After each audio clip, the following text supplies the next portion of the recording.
Welcome to You Are From God, where we open the Bible and learn to see the image of God in ourselves and the people around us. I'm Scott Taylor. And I'm Tyler Hall. Thanks for joining us today. Welcome back. We're very thankful that you are here, and we are excited to begin another episode. Scott and I are looking forward to continuing our discussion here about the grace of God, continuing to look at the story of Moses. And Scott, we want to kind of revisit the last episode just a little bit. If you listened last time, we were in Exodus 18 and Numbers 11. These were two instances in Moses' life where there's a lot of pressure on him as leading the people, obviously appointed by God. God is with him in these instances, but it seems like he's bearing a heavy burden, and the weight is felt in one instance more than the other. But in both of these places, Moses is doing a lot of work, leading the people, and there's a lot of expectation put on him, either by the people themselves or maybe even by Moses on himself. And we talked about how that can certainly relate to us, and just that idea of we can hit a wall sometimes, and we need to realize that when we say, I'm not able to do this anymore, that it was never about you doing it in the first place, that it's God who's able. We want to come back to these stories and look at a particular way that God enables us through his strength in these situations, and that's through other people. I'm struck by the fact, Scott, that in both of these places where we look at where Moses needs to be encouraged, where Moses is exhausted and either doesn't realize it that it's going that way, or he comes to the point where he's despairing of life when he's talking to God in Numbers 11, that the solution that God provides from his wisdom and from his spirit is actually to surround Moses with people who can help him. It's amazing in Exodus, the 18th chapter to start off with, where Moses, it says, from morning till evening was doing all these judging. People were coming to him with these issues that were going on. They had questions of God, and he's going to answer their questions. And the father-in-law, Jethro, is sitting there watching all of this, and he just tells him that this is not a good thing. And you just imagine Moses hearing that, no, I'm doing exactly what I need to do.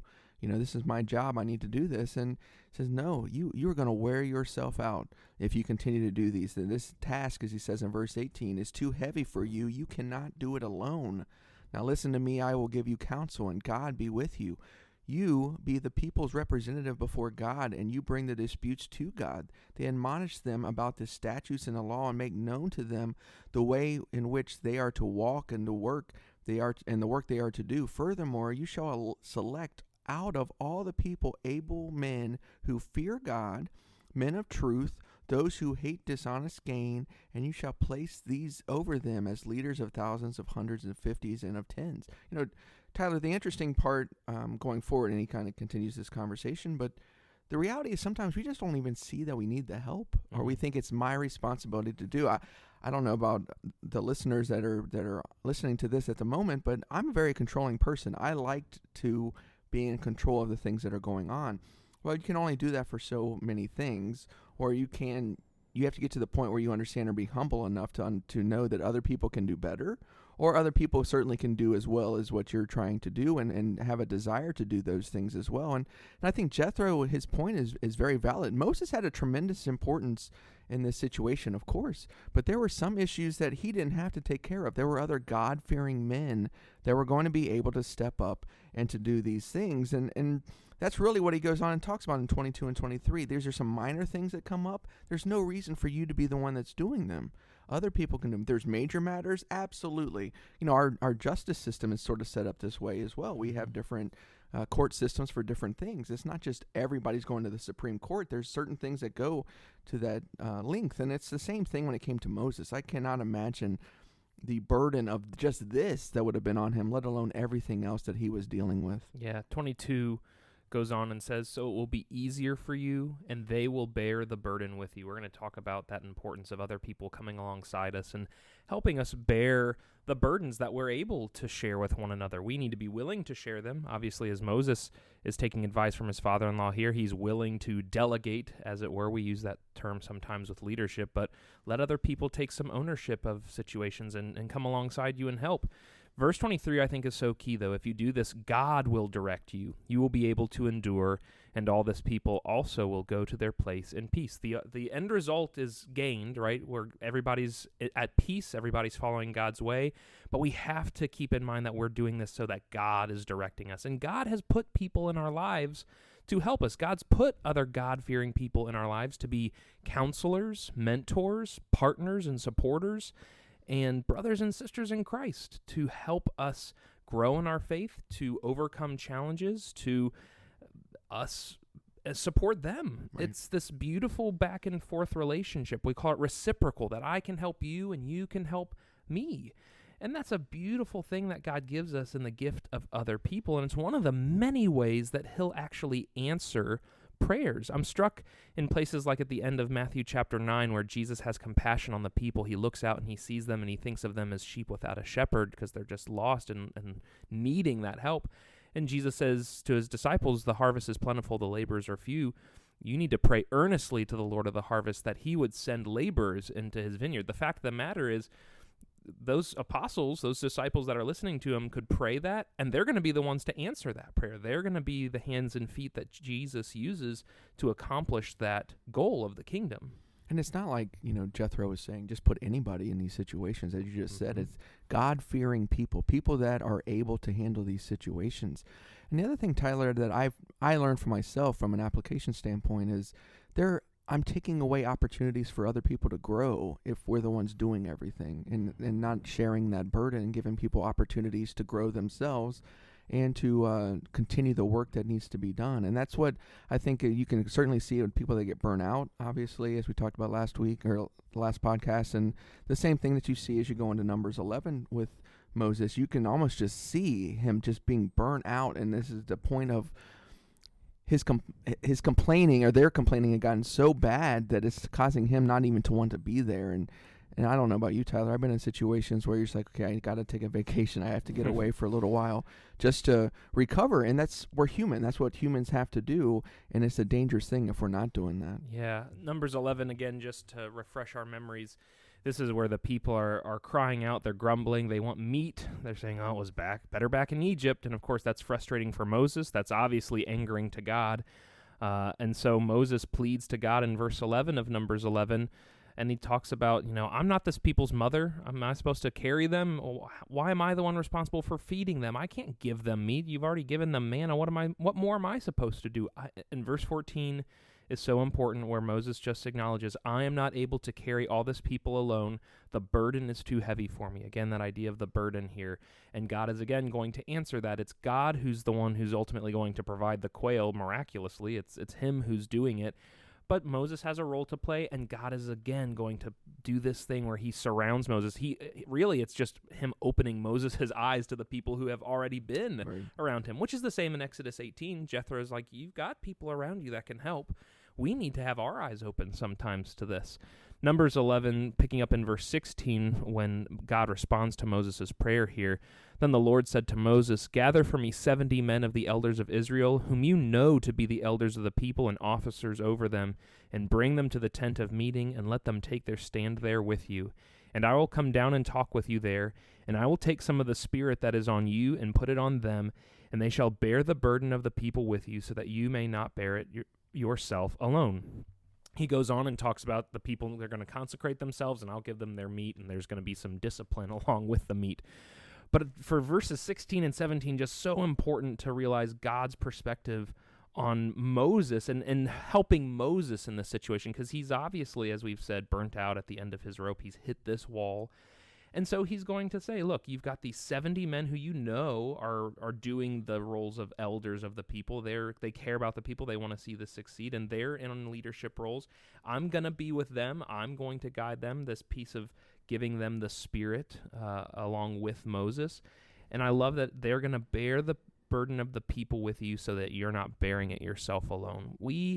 Scott, I don't know if it's a matter of we feel like we need to prove ourselves to ourselves or to other people or to God, but we feel like just so often I believe that we have to do it by ourselves, whether it's proving a point to one person or another, or we just don't even take the time to think that there are people who are willing to help. And this just spans so many different parts of life.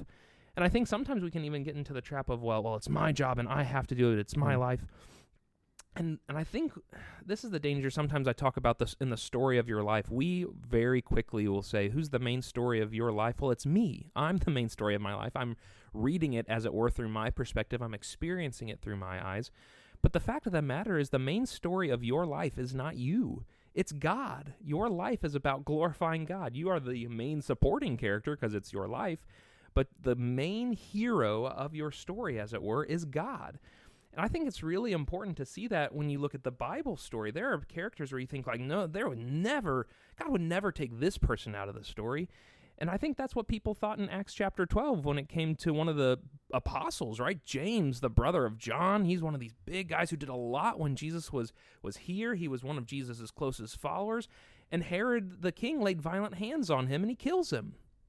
Does the church stop? No, it still keeps going. It's a devastating thing and people mourn, but God's going to use this situation to glorify himself, to bring his people together, to serve the church and to edify and grow the saints.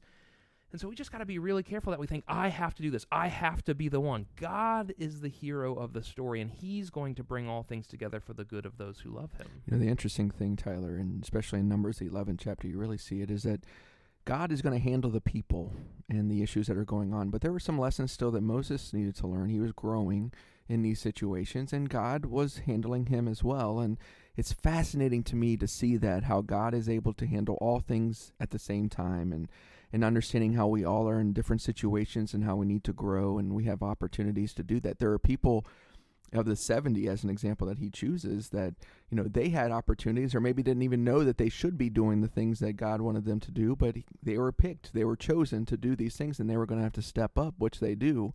But it's amazing to think about individuals in those situations and what it would have looked like, and Moses just being able to back off. One of the things that's difficult sometimes is, yes, you can back off and let other people do things, but if you're watching them like a hawk and making sure they're doing everything correctly, like, whether you're still not giving up that control and understanding truly what matters. We have a responsibility to share our burdens and to bear one another's burdens. And Galatians, the 6th chapter, really, when we make application to us today, really hits that home. And verse 1 beginning says, brothers and sisters, even if a person is caught with any wrongdoing, you who are spiritual are to restore such a person a spirit of gentleness, each one looking to yourself so that you are not tempted as well. Bear one another's burdens and thereby fulfill the law of Christ. For if anyone thinks that he is something when he is nothing, he deceives himself. But each one must examine his own work, and then he will have reason for boasting, but to himself alone and not to another. For each one will bear his own load. Tyler, there's an importance of understanding both sides of this. There is a need for me to strive to carry the burdens that I am supposed to carry. But there's also times where I need other people to help me carry those burdens, or I can look out for people that need help with those burdens to carry. And a lot of that comes down to relationships. Am I living the life of a God-fearing person? Am I striving to have relationships with other people and seeing when they have some issues? Am I praying for them? Am I doing all the things that I can do and making the most of those opportunities? So we understand we're not alone in these carrying these burdens, and understanding truly that we have one another to be able to help one another in those situations. And verse 2 just makes it very clear. When we bear one another's burdens, we are fulfilling the law of Christ. This is how God made it to be, that we're not supposed to do life alone. We need each other. There's a part that we have to do on our own. There's something that I can't offload on other people or with other people. That's the load that he talks about. I believe you've talked about it before, Scott. It's the idea of like a backpack. This is meant for one person to carry, and it's only for that person to carry. You have to test your own work, he says in verse 4. You've got to make your faith your own, really. But when there's those big trials that come along that can overwhelm us, and they're going to happen, it's not a matter of if, but when, he says in verse 2, you've got to bear one another's burdens, whether it's sin, as he talks about in verse 1, or whether it's just matters of pride in verse 3. If you think you're something when you're nothing, you're deceiving yourself. It's okay. You don't have to do this alone. You don't have to be the one-person show. You need other people. God puts other people in your life to help and to encourage you, and ultimately so that you can lean more on him, to realize that we're meant to be dependent on him and to trust him every single day, to realize that we are not alone in this life, to realize that you are from God. Thanks for listening. Show your support by leaving a review on your podcast app, and share this episode with someone you want to encourage. If you have questions or would like to get in touch with us, go to youarefromgod.com. That's youarefromgod.com.